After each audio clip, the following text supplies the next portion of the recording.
이제 우리 다 같이 사도신경으로 신앙 고백하심으로 6월 18일 토요일 아침 예배를 하나님께 드립니다. 나는 전능하신 아버지 하나님, 천지의 창조주를 믿습니다. 나는 그의 유일하신 아들, 우리 주 예수 그리스도를 믿습니다. 그는 성령으로 잉태되어 동정녀 마리아에게서 나시고 본디오 빌라도에게 고난을 받아 십자가에 못 박혀 죽으시고 장사된 지 사흘 만에 죽은 자 가운데서 다시 살아나셨으며 하늘에 오르시어 전능하신 아버지 하나님 우편에 앉아 계시다가 거기로부터 살아있는 자와 죽은 자를 심판하러 오십니다.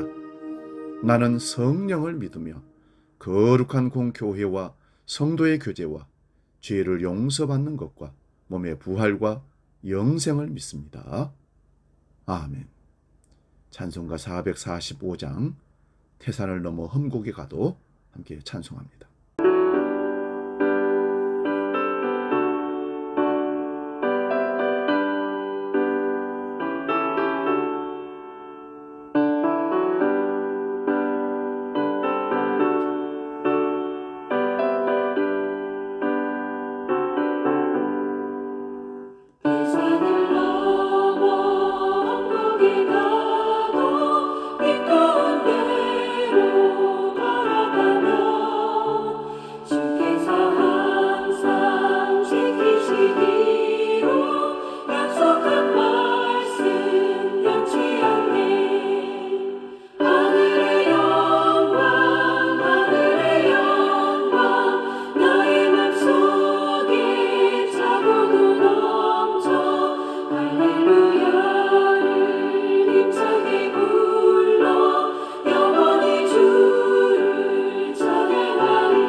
오늘 우리에게 주시는 하나님 말씀은 구약성경 시편 61편 1절에서 8절까지 말씀입니다.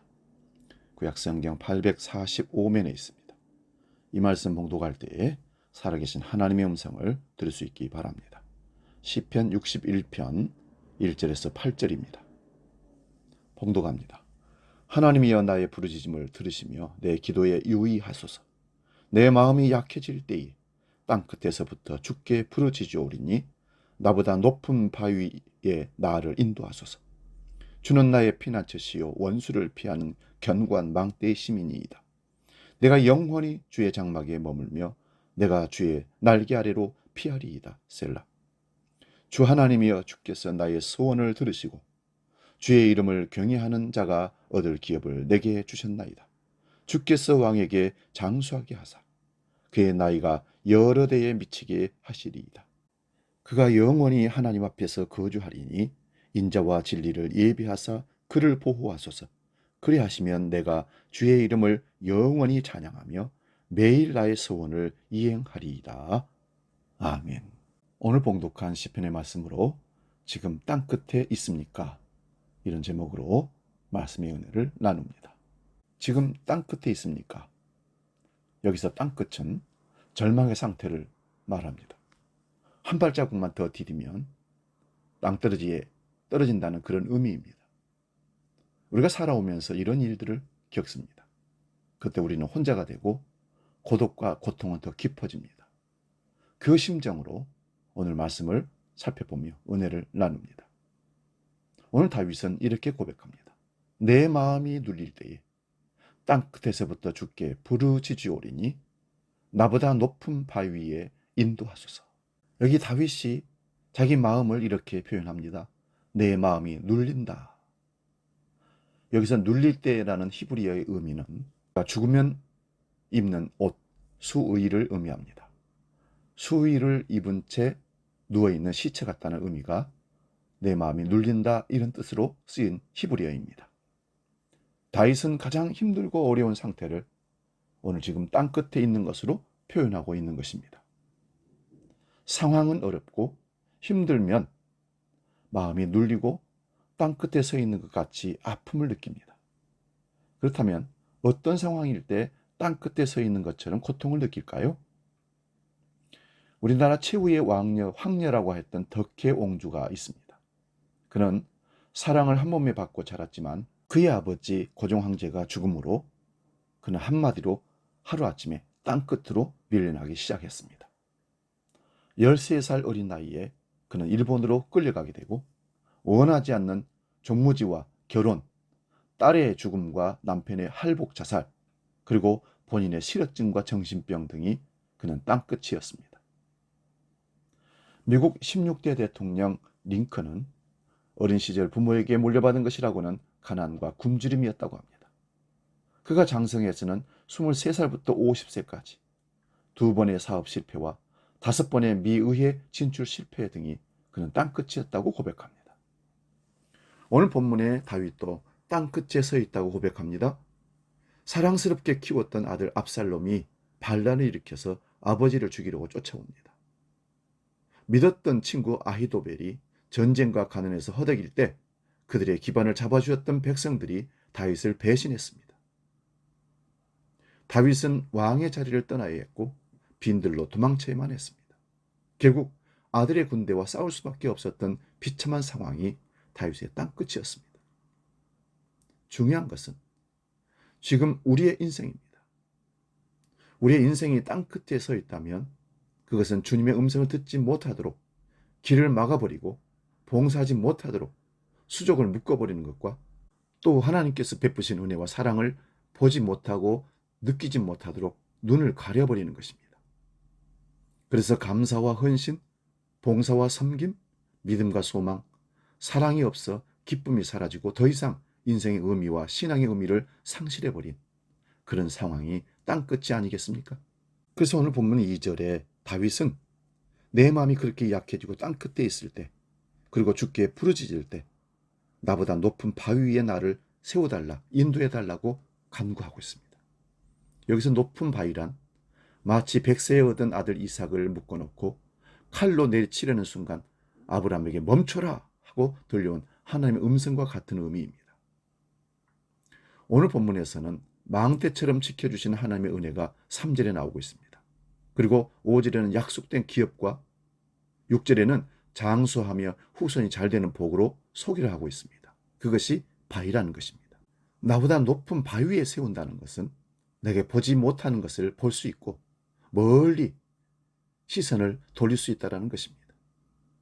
하나님은 우리를 그런 망대 위에 올려주시고 은혜를 베푸시고 약속하신 기업을 주시고 장수하며 후손이 잘 되는 복을 분명히 주실 줄로 믿습니다. 땅끝에 서 있는 여러분, 미국의 유명한 재벌 록펠러는 어머니로부터 3가지의 신앙유산을 물려받았다고 합니다. 하나는 11조 생활하라. 2번째는 40번 먼저 교회 가서 맨 앞줄에 앉아 예배드리라. 3번째는 교회 일에 순종하고 목회자 마음을 아프게 하지 말라. 이 3가지를 신실하게 지켰던 그는 하나님이 주신 놀라운 축복을 받아 누리고 그 축복을 나누는 록펠러 재단을 만들었다는 사실입니다. 아브라함 링컨은 어려운 역경 속에서도 어머니의 유언에 따라 성경을 애독하고 그 교훈대로 살기를 힘썼습니다. 그 결과 그는 52세 미국 16대 대통령이 되는 축복을 누렸습니다. 사랑하는 성도 여러분, 높은 곳으로 인도하실 하나님께 부르짖고 기도합시다.